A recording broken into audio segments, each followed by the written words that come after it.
Uganda, the Pearl of Africa, a land of breathtaking beauty, where the mighty Nile River thunders through ancient wilderness.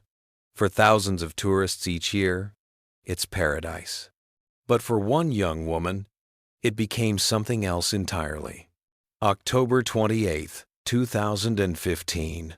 21-year-old Sophia Koetsier, a promising Dutch medical student, vanished without a trace from one of Africa's most iconic safari destinations. Within minutes, she went from standing at the edge of camp to completely disappearing into the night. What happened in those final moments? Was it a tragic accident, an animal attack, or something far more sinister? 10 years later, the mystery remains unsolved, and the clues discovered paint a picture that defies explanation.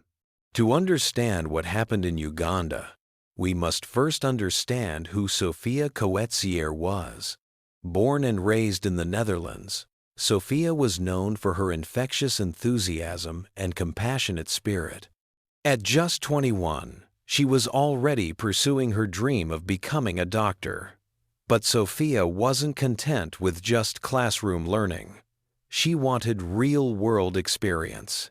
She wanted to make a difference. In 2015, Sophia traveled to Uganda for a medical internship, an opportunity to provide healthcare in underserved communities. It was the kind of challenge that excited her, the kind of adventure that defined who she was.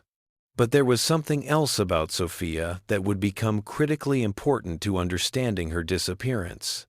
She lived with bipolar disorder, a condition she managed with medication and self-awareness. Bipolar disorder affects millions worldwide.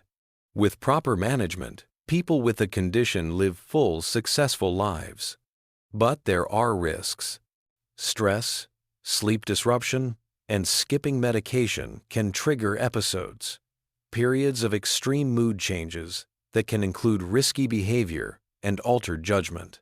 For Sophia, traveling to Africa, working long hours in challenging conditions, and being far from her support system would prove to be a dangerous combination.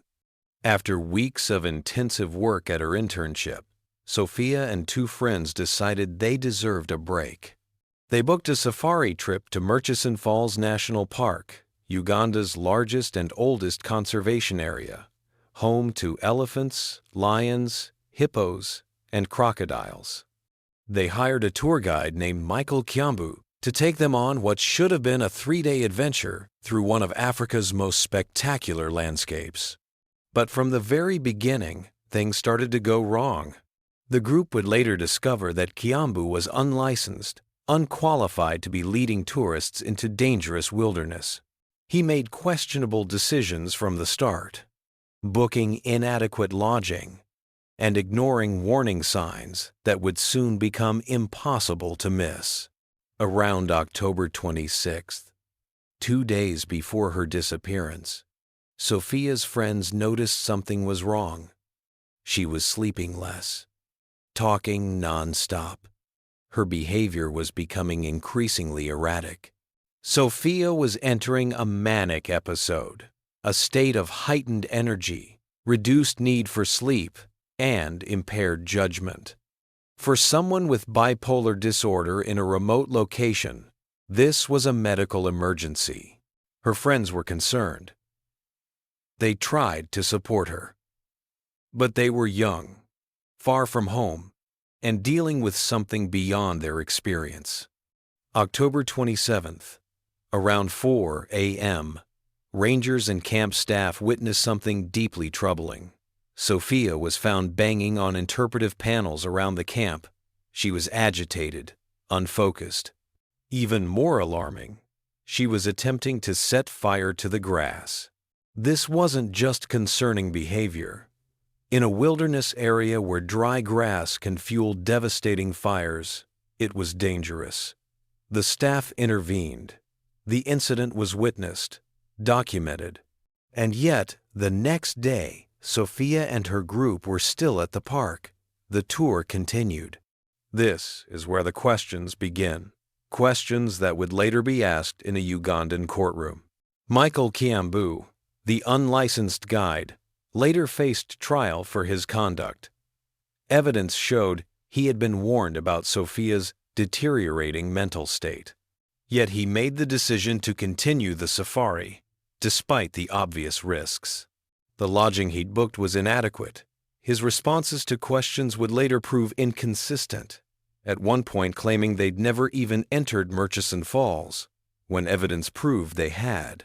October 28th was approaching, and time was running out.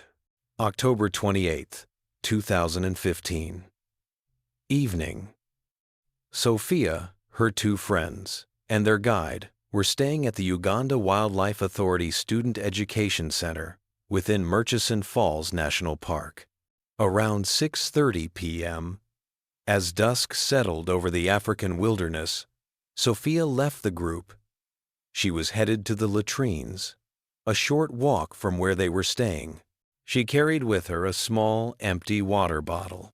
She often used it to collect trash, a small detail that speaks to the kind of person she was.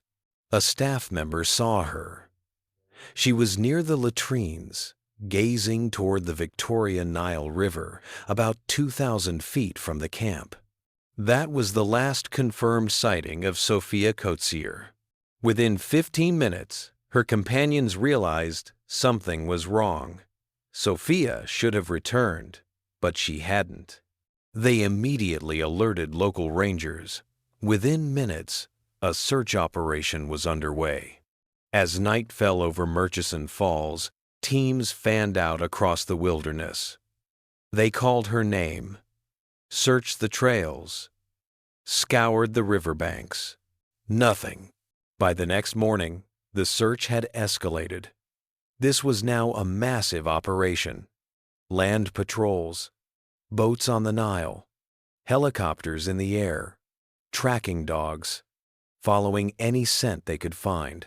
Word reached the Netherlands. Sophia's family was devastated. Her mother, Maria, immediately traveled to Uganda, desperate to find her daughter. For days, the search continued. Hundreds of people combing through one of Africa's most challenging terrains. And then, they started finding things. The day after Sophia vanished, searchers made their first discovery.